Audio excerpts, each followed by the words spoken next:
దాని తదుపరి ఏమైంది? 10 సంవత్సరాలు విద్యను విస్మరించిన గత ప్రభుత్వం.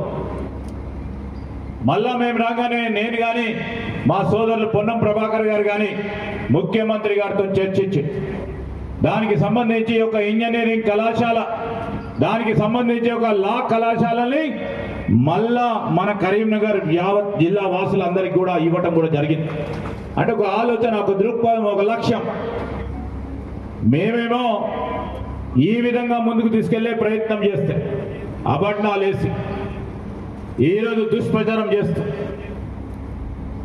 హైదరాబాద్ సెంట్రల్ యూనివర్సిటీకి సంబంధించి ప్రభుత్వ భూమైనా దాన్ని వేరే విధంగా చిత్రీకరించి అభివృద్ధికి ఏదో విధంగా అడ్డుకోవాలని చేస్తా ఉన్న ప్రయత్నంలో మరి ఎవరు చేస్తా ఉన్నారో గమనించాలి. ఆ హైదరాబాద్ సెంట్రల్ యూనివర్సిటీ ల్యాండ్కు సంబంధించి ప్రభుత్వ భూమిగా, అదేవిధంగా సెంట్రల్ యూనివర్సిటీకి సంబంధించిన భూమి విషయంలో